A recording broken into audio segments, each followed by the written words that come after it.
What's up, Darren? Paige, how's your day going aside from answering the same questions over and over and over again?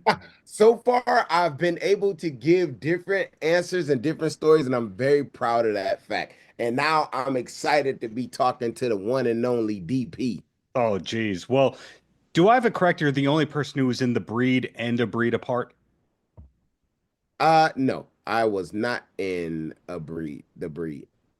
So then I did not have that correct. That was fake news, and I'm going to leave that mistake in. So thank you for taking the time. A breed apart, was that a challenging role for you?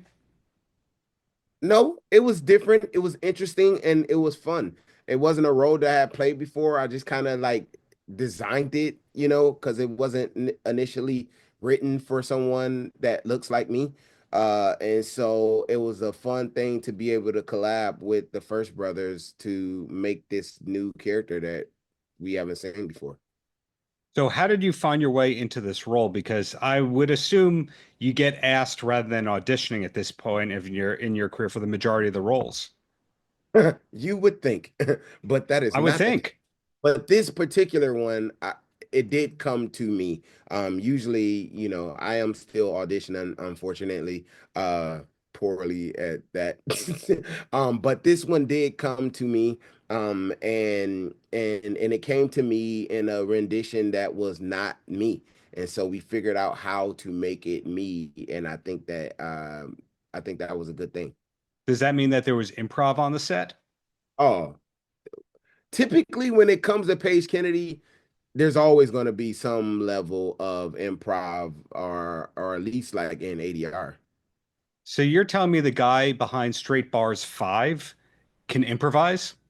Yeah, a little bit. Now, I know about your background as an MC, and you've been very, very prolific about that. So obviously you have the capability of improvising, because sometimes directors go, no improvising, stick to the script. So this sounds like a more flexible role for you. Yeah, more flexible, and I typically give the director as written on page, so he has the option of that, and then I just give him a better option. Well said. Well, all that fascinates me about you. Are you okay with compliments or you're maxed out for the day? No, please, shower me. Okay, so if we go back to your early background with the Shakespeare-oriented training, the theatrical background, which has nothing to do with what you did on Vine, because you were an early Viner, which has nothing to do with your hip hop career, which has nothing to do with the acting, you're a little hard to pigeonhole. So at this point in your career, was it the goal to be doing so many horror-oriented projects, or that's just what kept getting offered? You know what's so crazy about the horror aspect? When I think about it, I think the majority of my movies have been horror movies, and I'm not really a horror fan.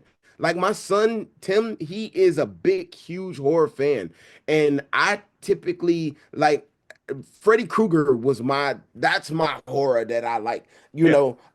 I'm not a big fan of the horror genre, but I have been a part of, you know, a lot of horror films, which is very ironic to me. Just So not the maybe breed. not exactly, just not the breed. Here, let me give you 6 degrees of separation, and maybe this will help you. So you were tangentially right because Michelle Rodriguez was in the breed, and I starred with Michelle Rodriguez in SWAT.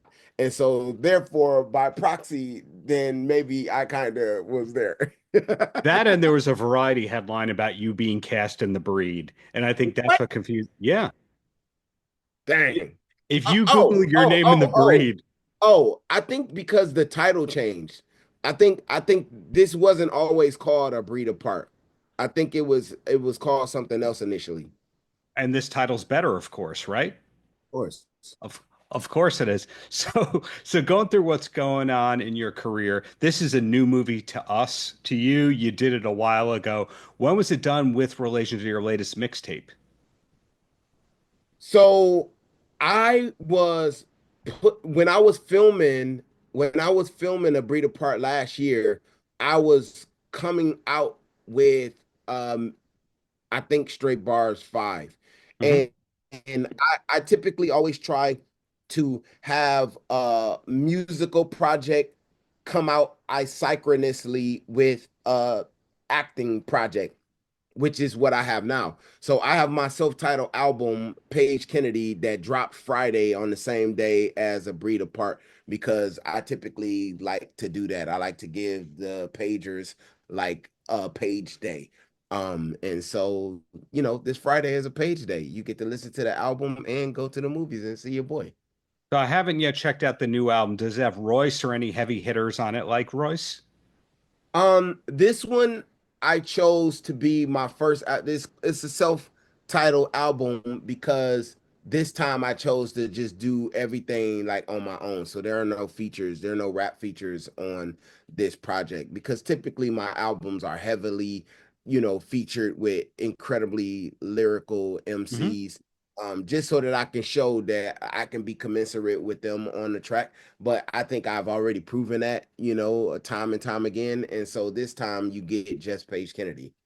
Any live performances planned on any level?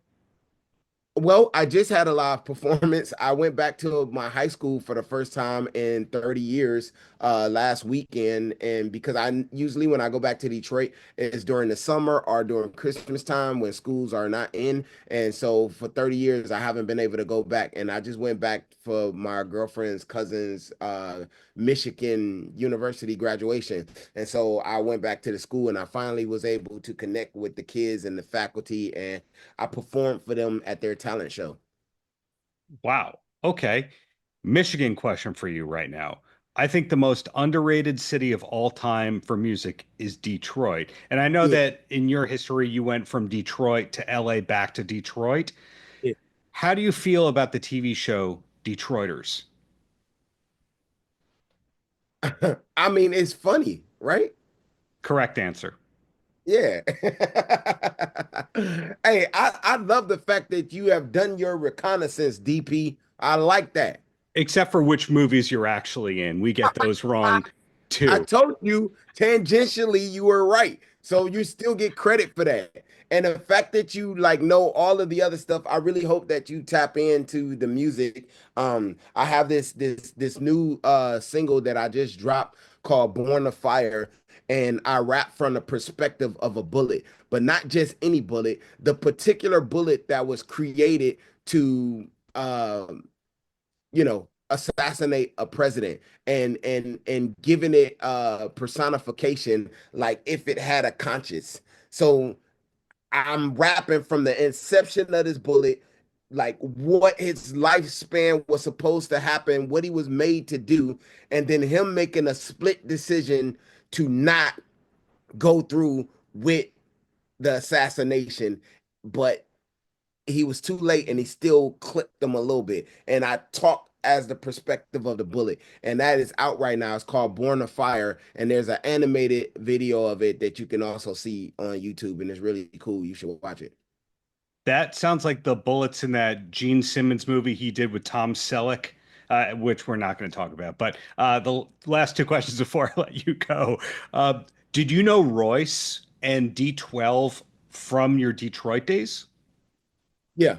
Yep. We all have we all run the same crews. We rapped at the same place at the hip hop shop growing up. We all come from like that same pedigree. And so yeah. Wow, small world. And then the last thing, the next movie from you is New Jack the next movie that's coming out? New Jack Fury, I'm not sure exactly. That doesn't have an actual release date. That's still just doing the film circuit. But there is a date for Code 3 with me, Rainn Wilson, and Lil Rel that comes out, I think, in like September. Fantastic. Well, I'm looking forward to digging into the new album that you just put out. Congrats on that. Congrats on this new film, and really looking forward to what's next, whether or not is called The Breed. Yo, thank you very much, DP. And May 16th, Page Kennedy drops and A Breed Apart. Yeah, let's go. Paltrocast.